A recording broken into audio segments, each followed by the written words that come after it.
Assalamualaikum warahmatullahi wabarakatuh. Waalaikumsalam warahmatullahi wabarakatuh. Gimana kabarnya anak-anak hari ini? Alhamdulillah baik. Alhamdulillah baik. Sebelum memulai aktivitas pada hari ini, marilah kita berdoa dengan membacakan surat Al-Fatihah. Dimulai. Bismillahirrahmanirrahim. Alhamdulillahi Rabbil Alamin. Ar-Rahmanirrahim. Maliki yaumiddin. Iyyaka na'budu wa iyyaka nasta'in. Ihdinas siratal mustaqim. Siratal ladzina an'amta 'alaihim ghairil maghdubi 'alaihim waladdallin.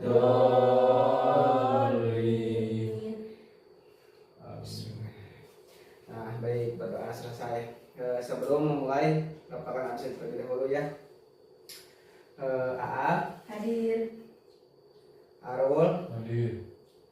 Alpi, Hadir. Nuril, Hadir. Septia. Hadir. Ya, baik, hadir. Baik, pada pertemuan kemarin kan membahas tentang kedaulatan rakyat. Kalau sekarang kedaulatan rakyat dalam kehidupan sehari-hari ya. Ya. Kehidupan sebentar. Nah, apa yang kalian ketahui tentang kedaulatan rakyat dalam kehidupan sehari-hari? Ada yang tahu nggak? Tidak. Nah, jadi kedaulatan rakyat dalam kehidupan sehari-hari itu, jadi kedaulatan itu yang ada dalam lingkungan masyarakat. Misalnya seperti nanti hari Rabu. Nah, hari Rabu tanggal 27 November kita akan melaksanakan pilkada, pemilihan kepala daerah. Nah, itu juga termasuk kedaulatan rakyat. Kenapa? Dalam sehari, karena itu termasuk dalam demokrasi, kita dapat menyalurkan suara dan aspirasi kita dalam pilkada tersebut. Nah, baik, bentar.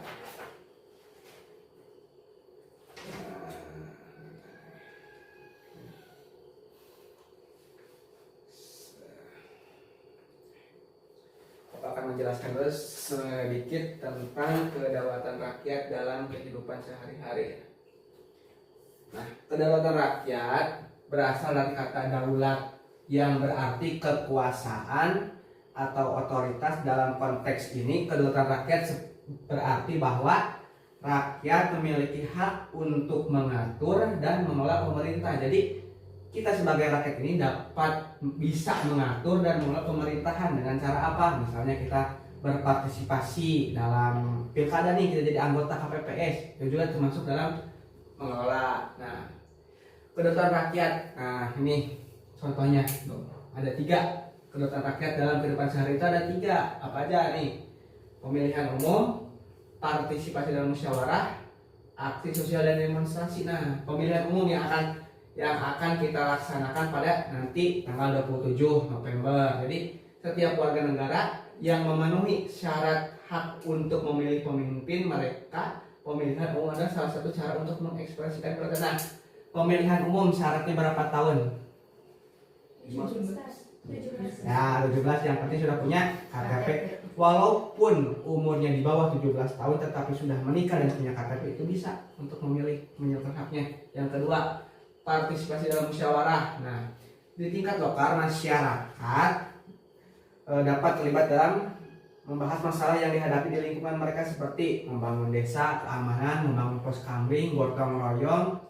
Itu termasuk partisipasi dalam musyawarah. Yang ketiga, aksi sosial dan demonstrasi. Nih, banyak contohnya. Aksi sosial kita penggalangan dana untuk korban bencana alam, bencana banjir seperti yang sekarang terjadi di daerah Bandung kan, itu bisa kita menggalang dana. rakyat tuh dapat mengakses akses sosial. Nah, terus contoh kegiatan yang mencerminkan kedaulatan rakyat tuh ada satu organisasi masyarakat sipil, yang kedua forum diskusi publik, dan yang ketiga kampanye kesadaran. Ada 3. Manfaat kedaulatan apa? Sama, ada 3 loh. Manfaatnya yang meningkatkan partisipasi masyarakat, memperkuat demokrasi, mewujudkan pemerintahan yang lebih responsif. Tantangannya apa? Ada 3 juga. Ketidakpahaman masyarakat tentang hak dan kewajiban. Kedua, penyalahgunaan kekuasaan oleh pemimpin. Nah, yang ketiga, Kurangnya akses nah ini informasi. kenapa tantangan kurangnya akses informasi yang ini yang sekarang menjadi masalah. Jadi pemerintah dan masyarakat itu kurang komunikasi, jadi seakan jadi miskom. Nah, jadi dapat disimpulkan kedaulatan rakyat adalah kunci dalam mewujudkan pemerintahan yang baik dan adil. Setiap individu memiliki peran penting dalam menjaga dan mengimplementasikan prinsip ini. Nah, baik. Nanti sebentar buat kelompok ya. Buat kelompok, 2 kelompok sajalah, bagi 2 kelompok. Lalu diskusikan tentang bagaimana, tulis ya, bagaimana kedaulatan rakyat dapat diterapkan dalam kehidupan sehari-hari di lingkungan kita. Nah, nanti kalian diskusikan bersama kelompoknya masing-masing. Ini misal perempuan dengan perempuan, laki-laki dengan laki-laki ya. Terus diskusikan sebentar. Bapak kasih waktu 1 menit 2 menit ya untuk mencari jawabannya. Nanti kalian ini jelaskan. Nah, nanti Bapak akan tanggapi benar atau tidaknya gitu ya. Sama laki-laki juga, bagaimana kedaulatan rakyat dapat diterapkan dalam kehidupan sehari. Nah, nanti ini apa? Jelaskan ya. Yang ini perempuan kelompok 1 dan laki-laki kelompok 2 ya. Sok silakan ini diskusikan sebentar, nanti ini apa namanya dijelaskan. Diskusikan terlebih dahulu ya.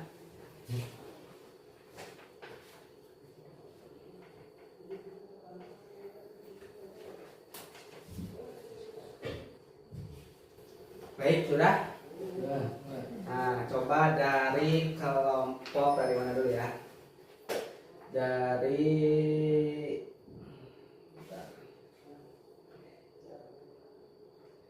kelompok ini, dari kelompok dari yang pertama dulu, kelompok 1. Siapa yang kelompok 1 nih?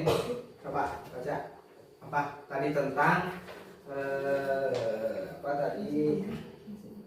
Tentang bagaimana kedaulatan rakyat dapat diterapkan dalam kehidupan sehari di lingkungan kita. Coba jelaskan. Menurut kelompok kami, kedaulatan rakyat dapat diterapkan dalam kehidupan sehari-hari melalui partisipasi aktif masyarakat dalam berbagai kegiatan sosial dan politik. Misalnya, warga dapat berpartisipasi dalam musyawarah desa atau forum komunitas untuk membahas isu-isu yang berkaitan dengan lingkungan mereka. Dengan cara ini, setiap suara dihargai dan keputusan diambil berdasarkan kesepakatan bersama.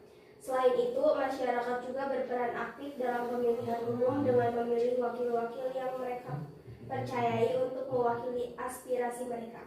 Ini menunjukkan bahwa kedaulatan rakyat bukan hanya konsep di atas kertas, tetapi bisa direalisasikan dalam tindakan nyata. Nah, jadi dapat direalisasikan dalam kehidupan nyatanya. Jadi itu baik, saya sangat menghargai ya tentang pendapat kalian, sangat bagus. Jadi pandangan yang disampaikan oleh kelompok 1 itu mengenai kedaulatan rakyat ya, rakyat melalui partisipasi aktif di masyarakat ya.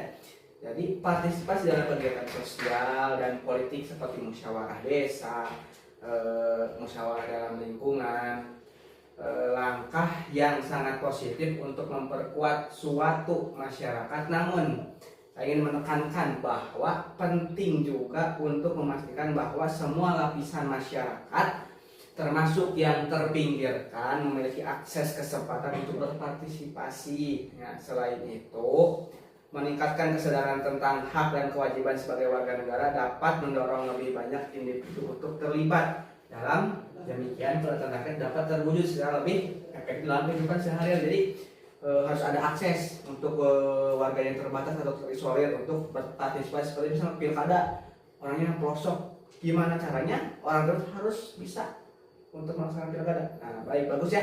Untuk kelompok 1 bagus, tingkatkan lagi jawabannya dan kalau bisa sertakan kesimpulan.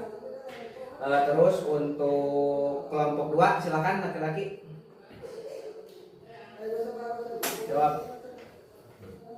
Menurut pendapat saya, Ya, kedaulatan rakyat dapat diterapkan dalam kehidupan sehari-hari dengan mendorong transparansi dan akuntabilitas ya, dari pemerintah dan lembaga publik. Masyarakat harus memiliki akses terhadap informasi mengenai kebijakan dan penggunaan anggaran yang dilakukan oleh pemerintah.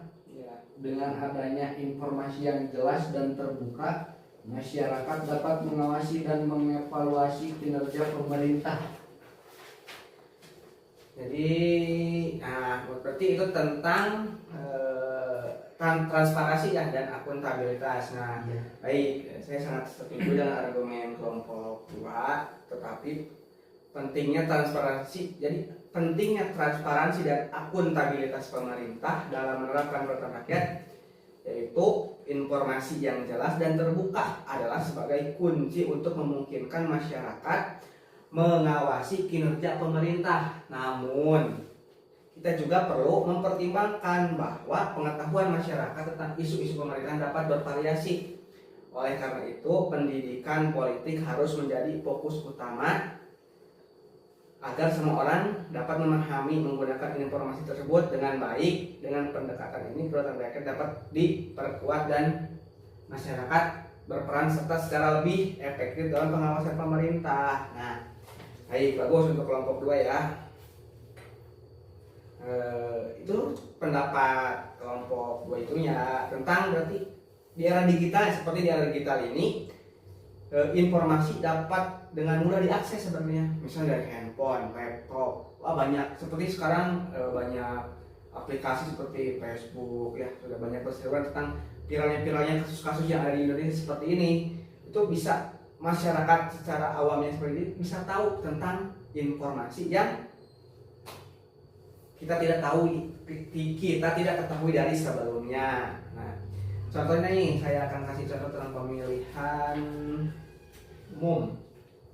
Ya, seperti yang akan kita hadapi. Nah, nanti kita akan di sini ada yang sudah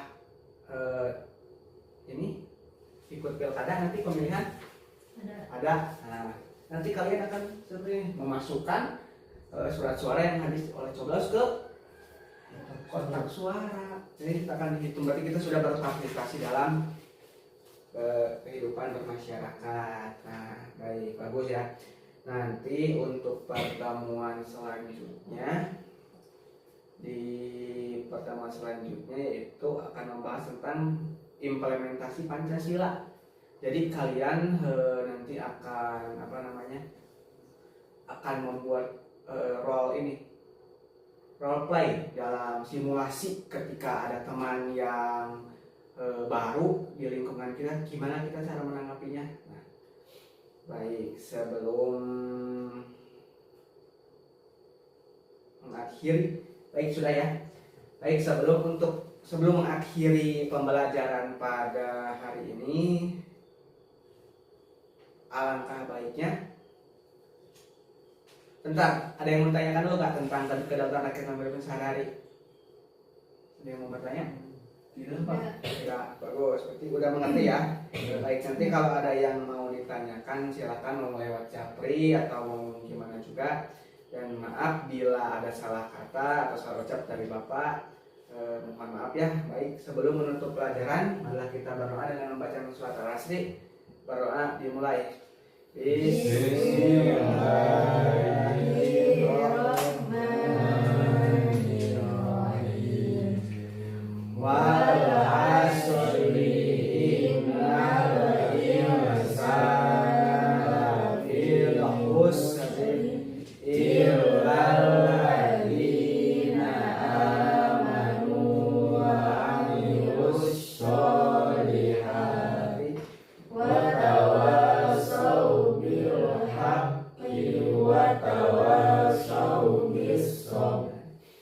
Baik. Lihat ya, supaya membangkitkan semangat kita lagi ya. Misalnya nih, kalau Bapak belajar PKN bersama kita wujudkan bangsa yang berprestasi. Siap? Ya. Nah, siap, betul. Ya, siap 1, 2, 3. Belajar PKN bersama kita wujudkan bangsa yang berprestasi. Baik, terima kasih atas pertemuan hari ini. Wabillahi taufiq wal hidayah. Assalamualaikum warahmatullahi wabarakatuh. Waalaikumsalam.